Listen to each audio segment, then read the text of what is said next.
It was Christmas Eve, and my brother made a cruel joke at the expense of my daughter. He looked at her and said, "Hey girl, you don't deserve gifts. You're adopted." To top it off, he handed her a paternity test in a gift bag.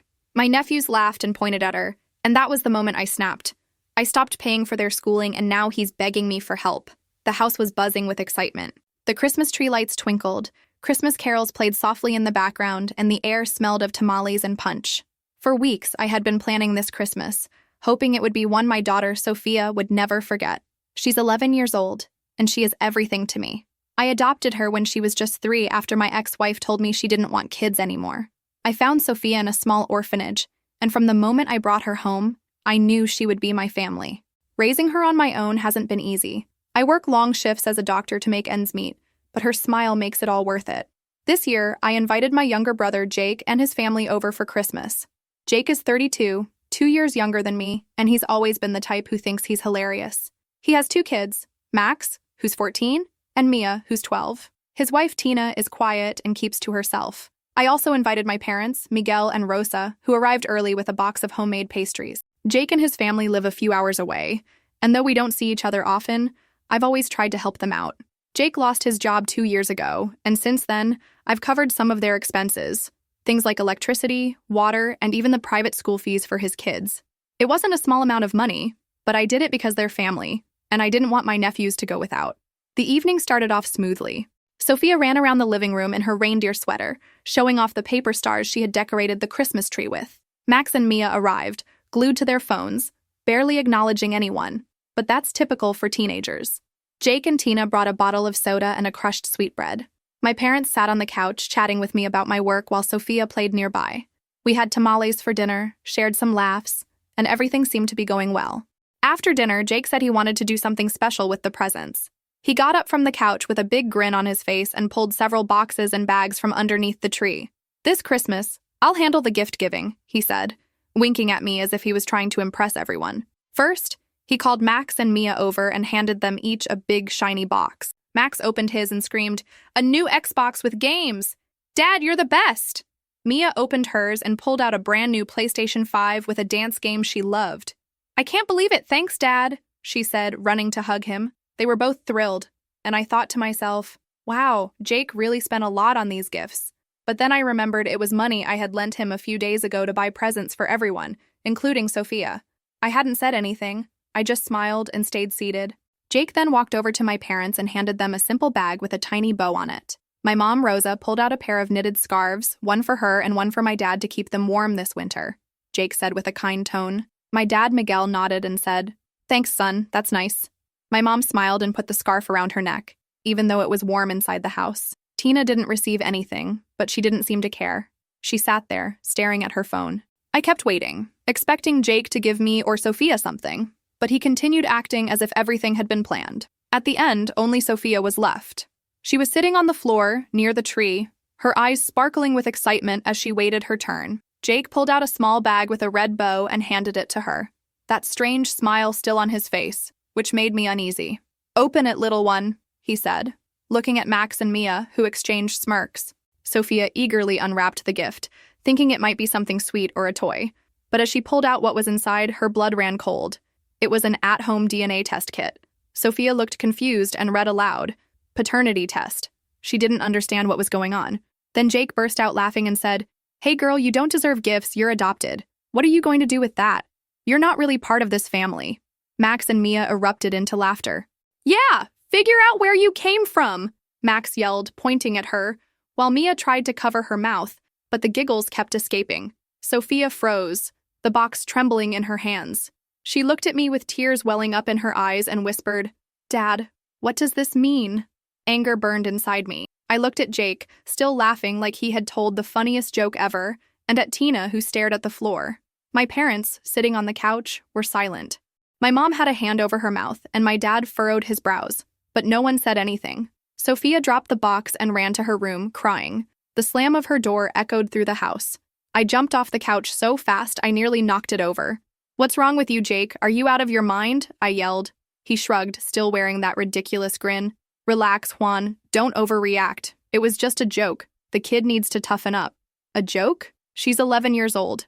You humiliated her in front of everyone." My voice trembled with fury. Tina mumbled something under her breath, and Jake cut her off. Please. If they can't handle a joke, that's their problem. Besides, Juan, always so protective over your little girl. We all know she's not really yours. The way he said it, like Sophia didn't mean anything, made me want to explode. I looked at Max and Mia, still laughing, clutching their new consoles. I thought about everything I had done for them, working long hours at the hospital, sending money for their needs, paying their school fees, and now they were acting like this. Then I looked at my parents.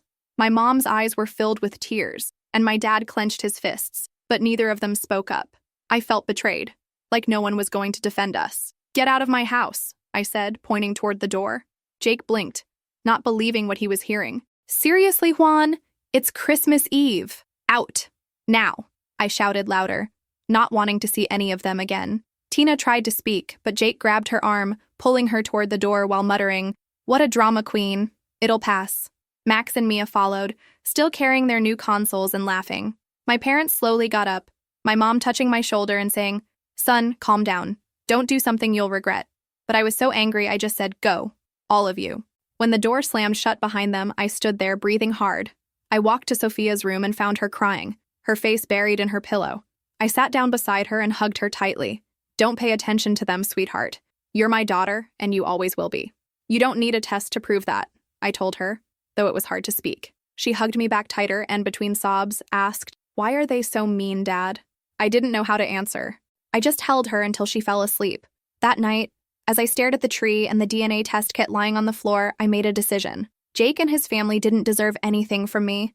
Not my help, my time, or a single cent. The next morning, December 25th, I woke up early. Sophia was still asleep. I grabbed my phone and canceled every payment I had made for Jake. Rent, utilities, everything. I was done. A few days passed, and I didn't hear from Jake. I figured he was spending Christmas with his family, spending whatever little they had left, unaware of what was coming. But on January 5th, when bills started coming due, everything fell apart for him. His landlord called, demanding payment, and with no help from me, Jake had no way out. That same day, my phone rang. It was Jake, and he sounded frantic. "Juan, what did you do? The lights got shut off, and the landlord says we're getting evicted if we don't pay the rent." "Why did you cancel everything?" I replied coldly. "You made fun of my daughter. Now you deal with the consequences." "We don't have money, Carla and I can't pay it alone," he yelled. "You're family. You can't leave us out in the cold." "Family?" I repeated, my voice steely. "Family doesn't humiliate an 11-year-old for fun. Figure it out. I'm done with you." I hung up and blocked his number. I felt resolute, but it wasn't long before doubt crept in. I waited. The next day, January 10th, I heard from my mom. She told me that Max and Mia couldn't go back to school because their tuition hadn't been paid. I imagined Jake scrambling to figure out how to solve it. Part of me wondered if I'd been too harsh. Did my nephews deserve this? My parents had been worried, and they asked me to calm down, but all I knew was that this Christmas had changed everything. Since that night of December 24th, things were different with Sophia. She spent more time in her room, drawing in an old notebook, as if she didn't want to talk much. I tried to cheer her up, made her favorite meals, but I knew what Jake had said still hurt her. And I, though I didn't admit it, was carrying that pain too. The next day, January 10th, I got a message from my mom. She told me that Max and Mia weren't allowed to go back to school. The school had denied them access because their tuition hadn't been paid, and I could imagine Jake on the phone, desperately trying to figure out how to get them back in. A small part of me felt a sense of satisfaction, like this was the consequence Jake had been avoiding, but another part of me asked if I had gone too far. Did my nephews deserve this? They were just kids. It wasn't their fault their dad was a jerk. But when I thought of Sophia's tear-filled eyes that night, of her running to her room in humiliation, I knew I had made the right call. Those kids were becoming just like Jake, insensitive, cruel, and with no understanding of the harm they caused. But it didn't stop me from feeling conflicted. That same day, I received a call from Jake. His voice was cracked, and he sounded like he hadn't slept in days. I didn't want to pick up, but I did anyway. "Juan, please, listen," he said, nearly begging. "We're in real trouble. The landlord gave us an ultimatum, and the kids keep asking where they're going to sleep. We don't have the money for rent, we don't have food, and now the lights are off." My heart didn't soften, though I could hear the desperation in his voice. "Why would you expect me to help you, Jake?" I asked coldly. "You made fun of Sophia, humiliated her in front of everyone. Now you want me to bail you out?" I know, he pleaded. "I messed up, but this is for the kids. Max and Mia don't deserve this.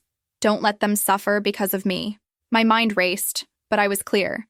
It's not my problem, Jake. You did this. You made your bed, now lie in it. Maybe if you didn't waste money on those fancy game consoles, you could have used that for your family.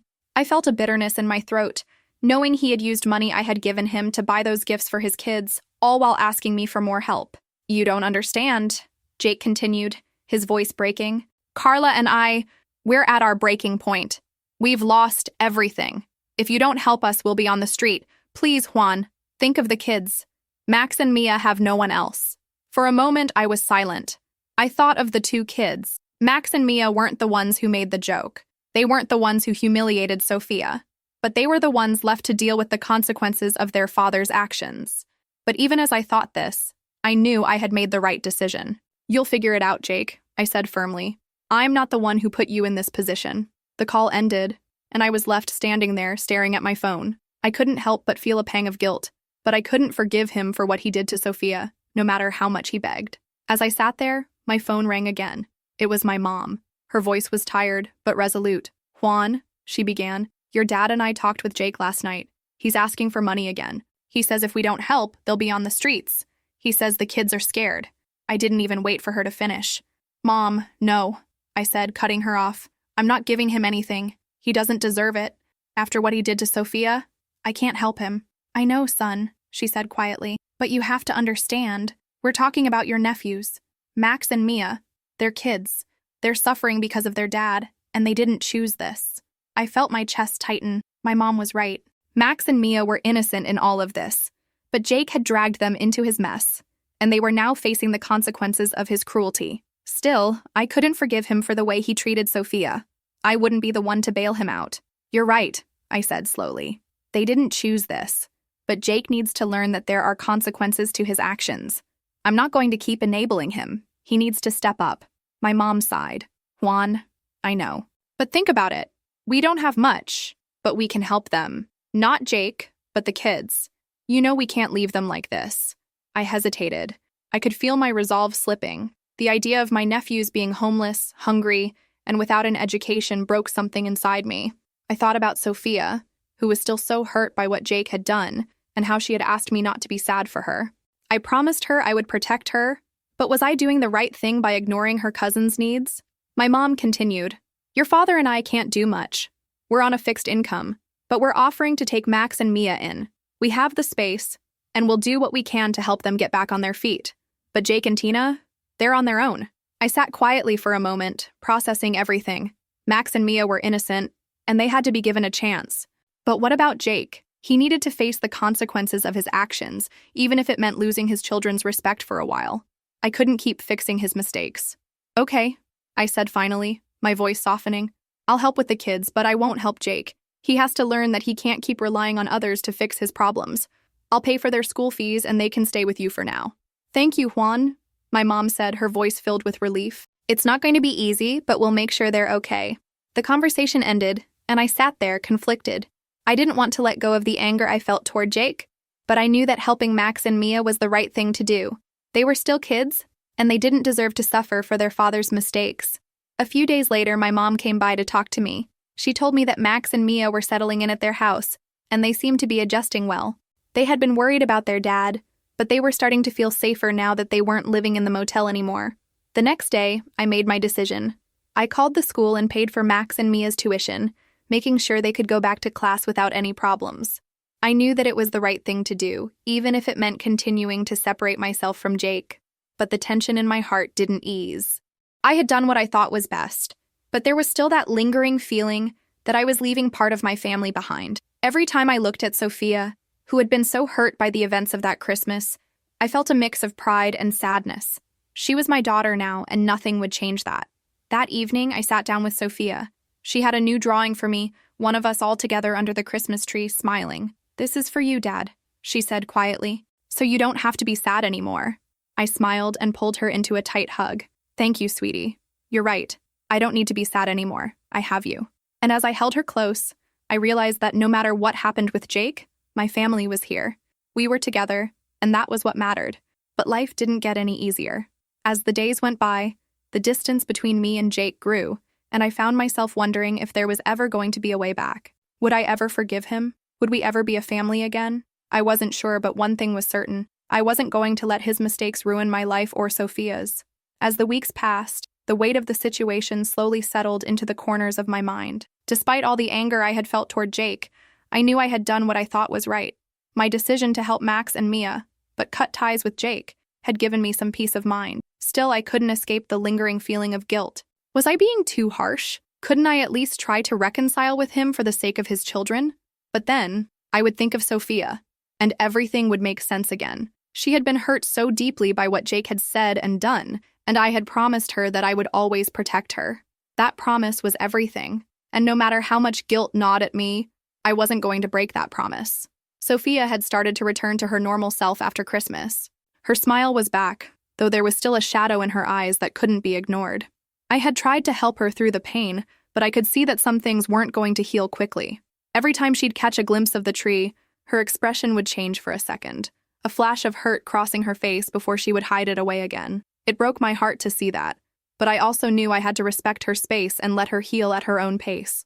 In the meantime, things were a little better with Max and Mia. They had started to settle in at my parents' place. They had their own room now, and although they were still adjusting, they seemed much happier than when they had been living in that dingy motel. I visited them whenever I could, bringing Sophia along to spend time with them. One afternoon, I stopped by my parents' house to check on the kids. Max and Mia were sitting on the porch, drawing with Sophia. I could see how much they had started to bond, despite everything that had happened. Sophia noticed me and waved, a bright smile crossing her face. "Hi, Dad," she called out, running over to give me a hug. I hugged her back tightly, happy to see her so carefree. "Hey, kiddo. How's it going?" "It's going good," she said, her voice filled with that familiar excitement. "Max and Mia are showing me how to play this new game they have. It's really fun," I smiled, but a part of me was still aware of the complicated situation. "I'm glad to see you all getting along," I said, looking at Max and Mia as they looked up from their game. Max looked a little awkward, but he gave me a small wave. "Hey, Uncle Juan," he said, his voice a bit unsure. Mia, on the other hand, had been quieter but more genuine in her approach. She stood up, brushed her hands on her pants, and walked over to me. "Thanks for helping us," she said softly. "We really appreciate it." I looked at them both, realizing how much they had changed since coming to my parents' house. They were still kids, but they had already started to learn some tough lessons about responsibility and family. "You're welcome," I replied, giving them both a nod. "I'm just glad you're safe. That's what matters the most." Max's face softened, and he glanced over at Sophia before speaking. "We're sorry about what happened with Christmas," he said quietly. "We shouldn't have laughed at Sophia. It was wrong, and we understand that now." Sophia, who had been standing nearby, gave him a hesitant smile. "It's okay," she said, her voice low. "I know you didn't mean to hurt me." I was impressed by how Sophia had handled everything. At her age, I never would have been able to be so understanding. But she had always been wise beyond her years, and she was proving that to me more than ever. Mia looked at Sophia, her expression softening. We didn't really understand what was going on at the time. It just seemed like a joke, but it wasn't funny. We didn't think about how it would hurt you. "I know," Sophia said, her voice full of maturity. "It was just really hard when everyone was laughing. I didn't know what to think." I could see the shift in Max and Mia. They weren't the same kids who had laughed at Sophia before. They were learning from their mistakes, and they genuinely seemed sorry. I took a deep breath and gave them a reassuring smile. "It's good that you understand now," I said. "I know it wasn't easy, but we're all learning. And what matters now is that we move forward and take care of each other." As I stood there, watching my daughter and my nephews interacting in a way I hadn't seen before, I realized that the pain of Christmas wasn't just about what had happened. It was also about the lessons learned and the changes that were being made. I couldn't change the past, but I could help shape the future. That night, I talked to Sophia about the conversation we had with Max and Mia. She seemed more at ease, though still cautious. I could tell that while the apology had meant something to her, it wasn't enough to completely wipe away the hurt. "I don't think I'll ever forget what happened, Dad," Sophia said quietly as we sat on her bed, her legs crossed under the covers. "But I'm glad they're trying to be better. I just don't want anyone to hurt me like that again." "I understand, sweetheart," I said, brushing a strand of hair from her face, "and I'll always protect you from anyone who tries." She smiled up at me, her trust in me unwavering. "Thanks, Dad. You're the best." That night, as I lay in bed, I thought about how much had changed in such a short period of time. I had started this journey with a fierce need to protect Sophia and make sure she knew she was loved. But now I was starting to realize that my role wasn't just about protecting her from harm, it was also about helping others learn from their mistakes and giving them the chance to do better. A few days later, I received a call from my mom. "Juan," she said, her voice calm but firm, "I think you need to talk to Jake." I felt my stomach tighten at the mention of his name. "Mom, I've told you already, I'm not helping him. Not after what he did." "I know," she said softly. "But he's in a bad place right now. He's trying to make things right with Max and Mia, but he doesn't know how. He's been asking about you, and he's really struggling." I sat silently for a moment. I could feel my anger toward Jake still burning deep inside me, but the thought of him struggling, of him not knowing how to fix his mistakes, made something in me stir. I didn't want to be the one to fix his life, but I couldn't ignore the fact that he was still my brother, and that maybe, just maybe, he was starting to see the consequences of his actions. "I'll think about it," I said finally, my voice quiet. "But I'm not making any promises. Just think about it, okay? For Max and Mia, and for yourself." I sighed. It was hard to think about reconciliation when I felt so hurt, but maybe this wasn't about me anymore. Maybe it was about making sure the cycle of anger and hurt didn't continue for the next generation. That night, I thought about the words my mom had said. I thought about how much Sophia had changed and how much Max and Mia had grown since they moved in with my parents. Maybe it was time to let go of the past and start a new chapter. But how? And could I ever forgive Jake for what he did? The answer, I realized, wasn't as simple as a yes or no. It was a process, a journey that would take time, understanding, and a lot of patience. And I wasn't sure if I was ready for that journey yet. But I knew one thing: I would do whatever it took to protect Sophia. And if that meant letting go of the past, then so be it. As the days went by, life seemed to settle into a new, quieter routine. My mind still wrestled with the idea of what to do about Jake. But as time passed, I began to realize that I couldn't let my brother's mistakes consume me. Sophia, Max, and Mia were the priority. They were the ones I had to focus on. My attention needed to be on healing, moving forward, and protecting those who mattered the most. One evening, as I was sitting at the kitchen table catching up on some paperwork, Sophia came in, her usual bright smile lighting up the room. She had been spending a lot of time with Max and Mia lately, and it was a relief to see her so happy again. But as she walked in, I noticed a new look on her face. It wasn't the usual excitement I was used to. There was something more serious behind her expression. "Hey, sweetie," I said, looking up from my papers. "What's going on?" Sophia hesitated for a moment before she spoke, her voice softer than usual. "Dad, I think we need to talk." I set the papers aside, sensing that this wasn't just about the usual day-to-day stuff. "Of course. What's on your mind?" She sat down at the table across from me, her hands folded in front of her. There was something in her eyes that told me this conversation was important, something that had been weighing on her for a while. "I've been thinking about what happened with Jake," Sophia began, her voice steady but laced with emotion. "I know you're angry at him, and I get why. What he said to me was awful. But I also think maybe it's time for him to make things right. Not just for us, but for himself too." I blinked in surprise. I had expected Sophia to be more focused on her own hurt and the damage Jake had done, but here she was, thinking beyond herself. She was more mature than I gave her credit for. "You think it's time for him to make things right?" I asked, trying to process what she was saying. "Do you really think he can change?" Sophia nodded slowly, looking down at the table for a moment before meeting my gaze again. "I think people can change if they really want to. And I think Max and Mia, they need him. They're confused, Dad. They don't understand why he did what he did. They want to be close to him, but they're scared of him too." Her words hit me harder than I expected. I had been so caught up in my own anger and the hurt Jake caused that I hadn't fully considered the impact it was having on his kids. Max and Mia were living in limbo, caught between the family they wanted and the one that had hurt them so deeply. "I know it's hard, and I don't want to forget what he did to you, Sophia," I said, my voice thick with emotion. "But I think you're right. Max and Mia need him. I can't ignore that." Sophia's eyes softened. "I don't want you to forgive him just because of them," she said quietly. "I just think, if he really wants to be a better person, he needs a chance. Not for us, but for him.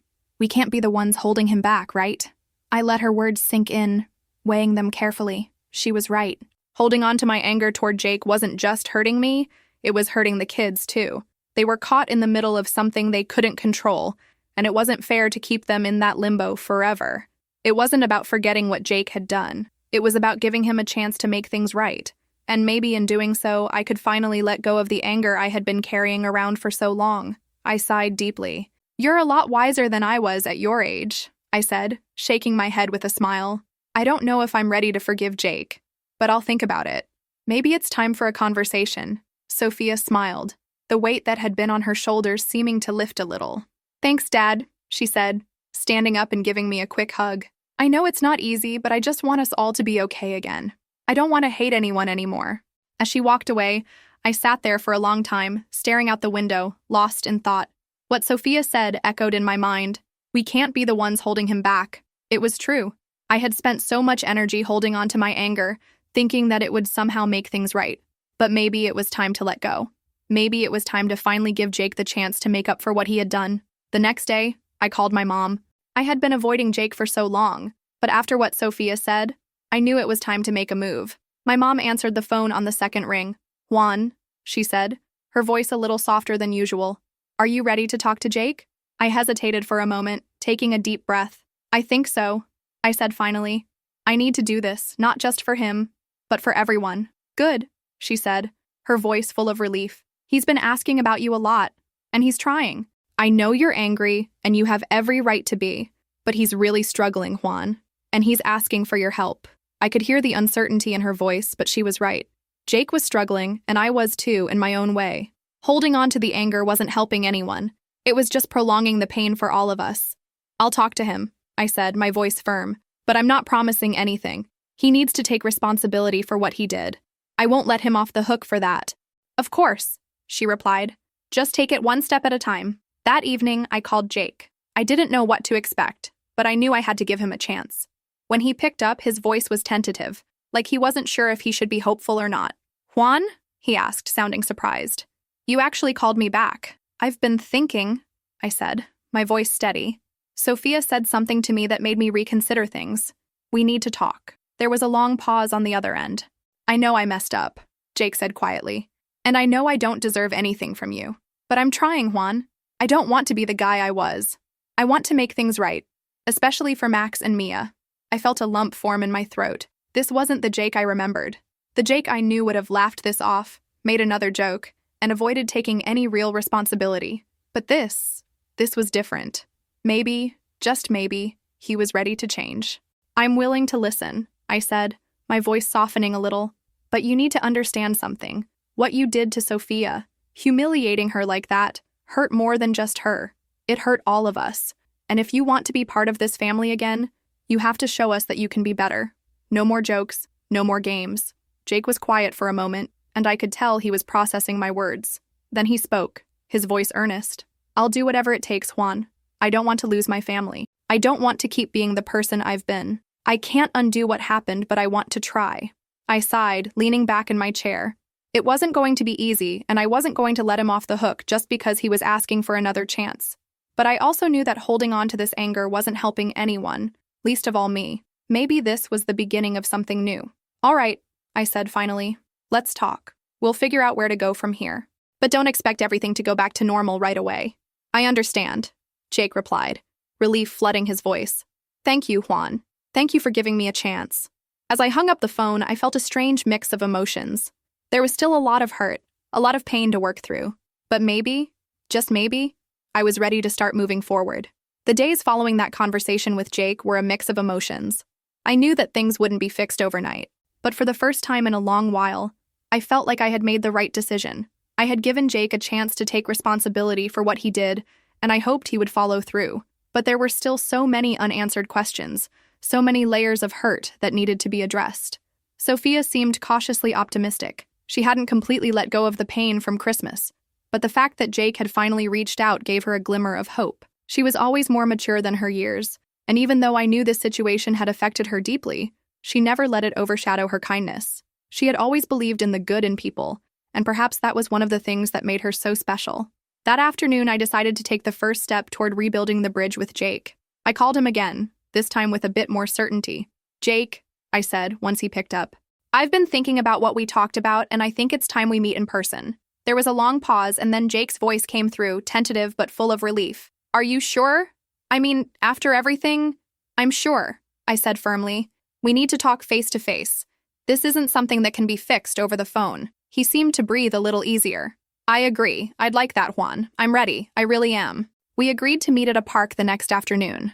somewhere neutral, away from the tension of our homes. I wasn't sure what to expect, but I knew it was a necessary step. As the day approached, I found myself feeling a mix of anxiety and hope. This was a big moment, one that would determine whether or not we could salvage what was left of our relationship. The next day, I arrived at the park early. I wanted to clear my head before facing Jake. As I stood by the swings watching kids play nearby, I thought about all the years I had spent resenting him. How many times had I let his actions slide? How many times had I ignored the damage he caused just to keep the peace? But the truth was, I had been afraid. Afraid to confront the broken parts of our relationship, afraid to admit that I might have contributed to the distance between us. Now, as I waited for Jake, I realized that this moment wasn't just about him making amends. It was about both of us healing. It was about facing our past and being honest about what had gone wrong. I saw Jake walk across the field, his head down, his shoulders tense. He looked just as nervous as I felt. When he reached me, there was an awkward pause before we exchanged a handshake. "Hey," he said, his voice a little shaky. "Thanks for meeting me." "Yeah," I said, trying to keep my voice steady. "It's been a while, huh?" Jake nodded, running a hand through his hair. "I know I've messed up, Juan. I don't expect you to just forgive me right away. I know I have a lot to prove." I looked at him carefully, seeing the sincerity in his eyes. This wasn't the Jake I remembered. The guy who had always been too proud to admit when he was wrong was gone, replaced by someone who was ready to own up to his mistakes. "Jake, I don't know if I can just forget what happened. You hurt Sophia, and that's not something easy to overlook," I said, my voice raw with emotion. "But I can see that you're trying, and maybe that's all we can do right now." "Try," he nodded, his expression full of regret. "I didn't mean to hurt her, man. I didn't even realize what I was doing until it was too late, and by then I'd already crossed a line. I know that." I took a deep breath. "It wasn't just a joke. You humiliated her in front of everyone, and that stuck with her. You may not have meant it that way, but that's how it came across." "I get it," Jake said quietly. "I didn't think about how it would affect her. I was so focused on making everyone laugh, I didn't realize I was tearing someone down in the process." His words hit me hard. There was no defense for what he had done, and I didn't expect any. But what mattered was that he was finally seeing it, finally acknowledging the damage he had caused. "I think you need to show her that you're serious about making things right," I said, my voice steady. "It's not enough to say sorry. You need to show her you're going to change, and it's going to take time." Jake nodded again. "I know. I'm ready to do whatever it takes. I want to prove to her and to you that I'm not that person anymore." I stood there, looking at him for a moment, trying to gauge his sincerity. Was he really committed to changing? Or was this just a moment of desperation? I didn't have all the answers, but I could see the pain in his eyes. Maybe, just maybe, this was the start of something different. "All right," I said, letting out a sigh. "We'll take it one step at a time, but I need you to understand something, Jake. This isn't just about fixing things with me. You need to prove to Sophia that you care about her. She's the one who's been hurt the most." "I get it," Jake said, his voice firm. "I won't let you down, Juan. I promise." We talked for a while longer, discussing the steps he could take to start rebuilding his relationship with Sophia. It wasn't going to be easy, and it wasn't going to be quick, but it was a start. And sometimes that's all you can ask for. As I walked away from the park, I felt a sense of relief that I hadn't expected.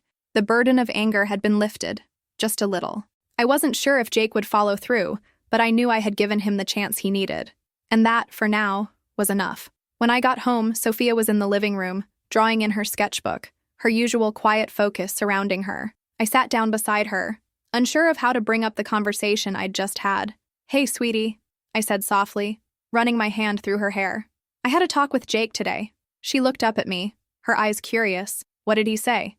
I took a deep breath. "He's sorry for what he did, Sophia. He wants to make things right. He's ready to work on being a better person." Sophia didn't say anything right away. She just looked at me, processing the words. "Do you think he'll change, Dad?"